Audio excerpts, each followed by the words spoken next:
Hello everyone, in this video I will show you how you can resize an EC2 instance, that too without data loss. Okay, so basically what happens, the very important concept is like EC2 instances will have two storage types. Okay, one is the EBS one, which we know like EBS volumes, and second is the instance store. So EBS volume is the persistent storage, and if the instance stops, restarts or resizes, so your data stays safe. But in case of instance store, like it's like a temporary storage and it's physically attached to the host machine. So when you resize the EC2 instance, then we don't get this particular whatever data stored into the EC2 instance store.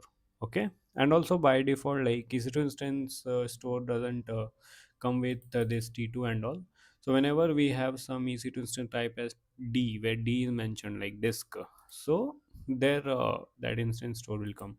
So now let's see how we can resize it. So I've just launched an EC2 instance with the name T2 Micro. Okay, with instance type T2 Micro. So what you have to do, you have to select the new instance type, and then you have to click on the actions. Okay, then you have to click on instance settings, and here you will see somewhere the option of where we have that option. So okay, this action is available when the instance is stopped. Okay, so what you have to do, first of all, we will be stopping this EC2 instance. So we'll just stop it here.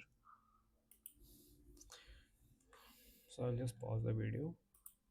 Okay, so you can see the instance is stopped. Now I will go in instance state, sorry, in actions, instance settings. Then here you will see change instance type. Okay, so from T2 micro, so we will go for different. We can go for T3 micro. Okay, so just select this and you will see all the information here, like T2 micro, how much price you will be paying. So 0.0138 here, 0.0124. Okay, so just click on change instant type, and now you have to just simply refresh this,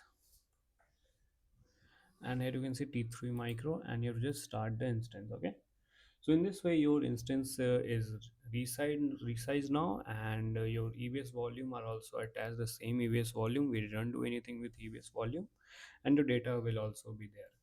So and this is the way to resize your EC2 instance. So that's it for this video, and I will see you in the next one. Thank you so much for watching.